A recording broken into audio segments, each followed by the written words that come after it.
Hello, and thank you for joining me here today.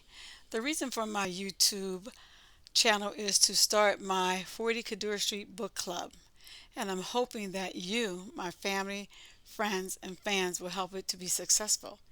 If you have my book, 480 Codorus Street, then you know a little bit about me, and you can speak to some of the things or understand some of the things that I'm going to share with you. On this book club, I plan to answer questions that you may have had or you may have alluded to in my book, but you just don't know. And then I'm going to give you a little bit more details because at my age, being a senior citizen, I can't put everything into a book. It's just too much and too many stories. So let me try to tell you a little bit about me. I want to take a few minutes to tell you, all of my listeners, why I wrote this book. My original reason was to create generational history for my children and my grandchildren, and to let them understand from this point moving forward that they come from somewhere and where they need to know. So that was my purpose. But after writing this book and having over 1,000 people who have purchased my book and going on book trips and signings, and listen to people ask me so many questions and telling me how my book did something special for them, or telling me how they've been through so much of the same. And some of the people that I have met, fans I've met on the road, have been through so much more than I have been through, which lets me know, for me to share with you, that everybody has a story. I don't care if you're a male or female. Everybody has a story to be told. And if you want it out there, you have to put it out there. I think that a quick summary about this book is like takes place in the 1940s, 50s, and 60s, back when racial unrest was a big deal, like it is today. I personally think that we've come a very long way, but I still think we have a very long way to go. I don't think I'll ever live to see that time come, but I hope the generations of my family will live to see that time come. Unfortunately, we are in this racial dilemma because the government decided that we needed to be categorized into something. So that's why we have these categories. I talk about domestic violence in my book, child abuse in my book, sexual assault in my book, and many other things. I tried to put as much into this book of my life as I could just for a short introduction as to who Sandra L. Kearse-Stockton is, the making of me. So you know the reason now why I wrote my book. The main audience for my book I thought would be women. I find now that it's for anybody because there are so many single fathers out there. Like there are, so many single mothers, single fathers. I think the hardest thing about that is being a single father today and raising your children is that society doesn't treat you the same as they do a single mother trying to raise her children. I think sometimes they look at it as you're a man. You should be able to survive. You should be able to make this happen. But it's not true. So in my book, if you are a male raising your child, just flip the switch. Flip it. Change the switch to your life because you're going through some of the same things that I've been through. I think that's very important for people to understand what men go through also. Also, I think this book is good for grandmothers like I am. I'm a grandmother. I have 4 children. I bore 3 children. I have 3 living adult children and many grandchildren and great grandchildren. But there are many grandmothers out there raising their grandchildren for whatever reason they are. Maybe their child got caught into something they couldn't get themselves out of, or maybe their children passed and they had to pick up the bar and run with it and take care of those grandchildren. I think that's very important for grandmothers also to know that no matter what you've been through and what you're going to be going through, that past has prepared you to deal with whatever you have to get to. I see this book being relevant today because there's so much racial violence and racial unrest. It hasn't changed very much from the 1940s, 50s, and so on.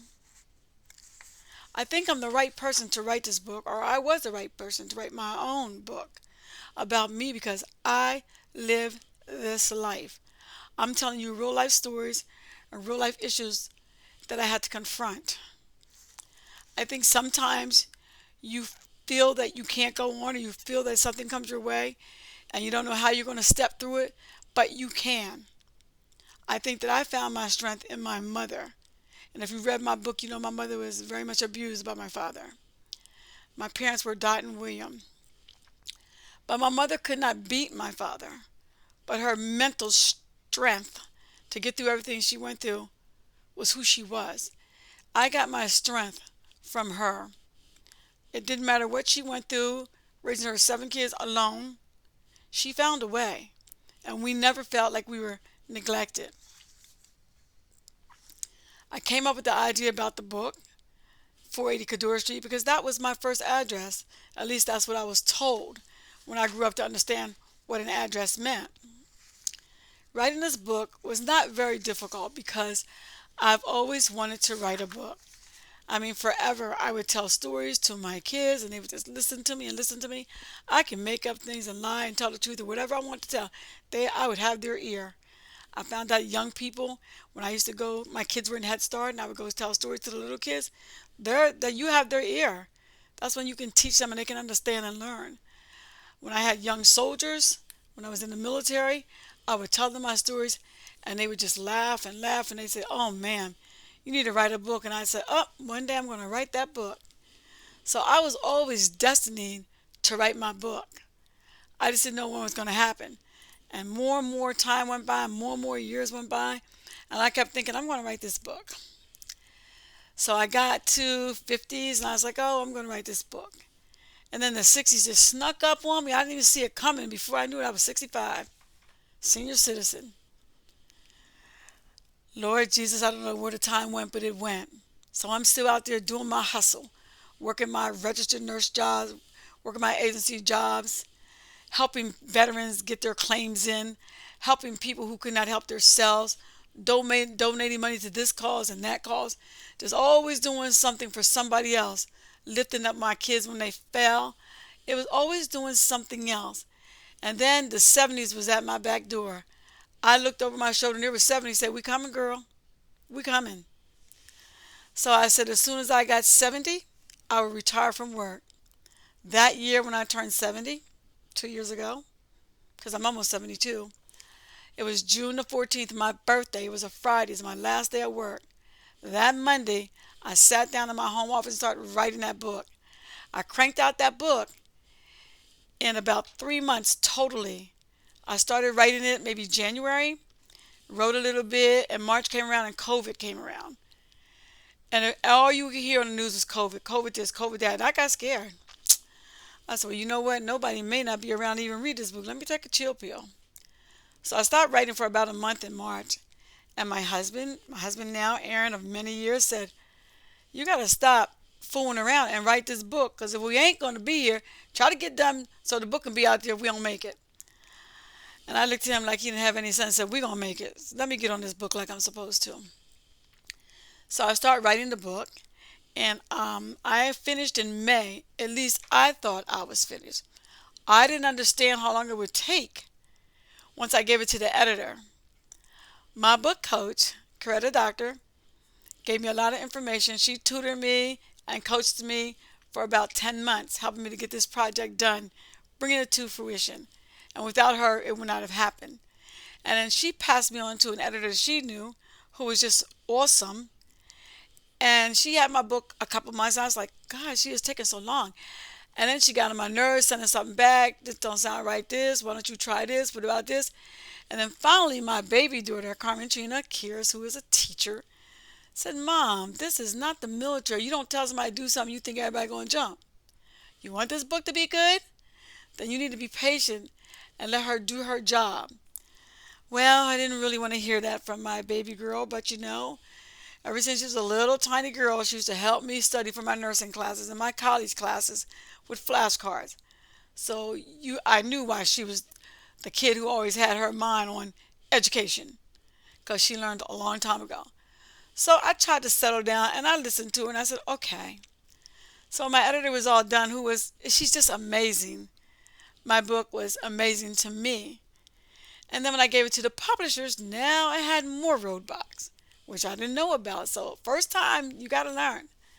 So I had to go through getting releases from everybody in my book, my sisters mainly, everybody who was alive, and people who wrote in my book.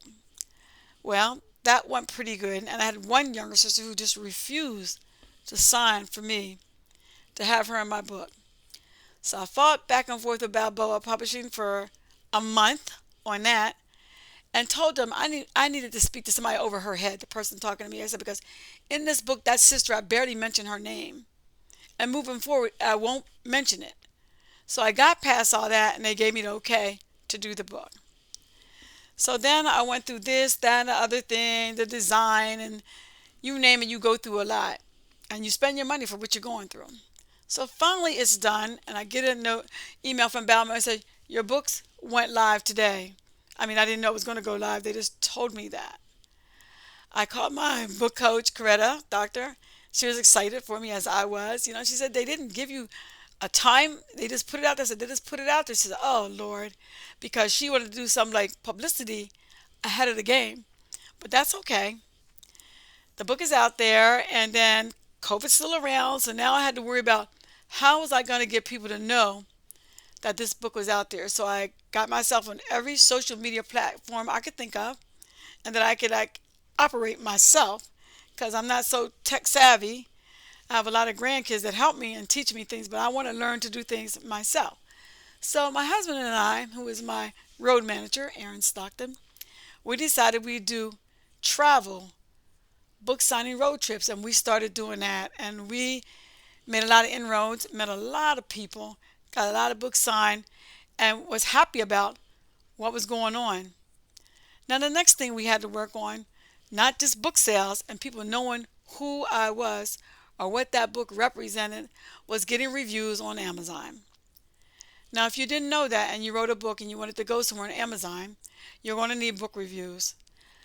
I understand that I would need a minimum of 10 for Amazon to rotate my book with other books so like mine. So I want to thank all of my fans and friends and relatives out there who read my book and promoted me by doing reviews. I'm 4 away from making that 10 mark, and I'm confident that it's going to happen, and I'm going to get those reviews. I have also been busy doing Zooms with book clubs, which is very amazing, because they ask me questions I never thought would ever come up about things they read in my book. But I loved it. I could respond to them and they could get what they wanted that was not in the book. Because you have to be careful about writing, because everything in the book about me that pertains to my siblings is their story too. So there are many things that will not be in that book if it's not just my story. But I'm not saying if you meet me on the road or a book signing trip, what I might say to you if you ask me a question. So that being that, that's how the process went to writing my book. I have not written any other books. I plan to write 2 more. So this is going to be a series of 3. The first book was a short introduction. Get ready for book 2, because it is in the works, and I think you're just going to love it. The only thing I can say extra about that, as far as the book coming out, is that I have put so much blood, sweat, and tears into this. Nothing like the first book that took me about 3 months. I'm into that book. I'm probably about 3 months in or almost now, and I'm 50% finished. My first book, if you have it, has 63,000 words. I'm on 85,000 words today, and I'm only halfway finished. So I think you're going to love the product. So I'm asking you to please pass on to your friends, at least 10 of your friends, to join my 40 Codorus Street book club on Zoom. Until next time, stay focused. I'll give you more. Bye.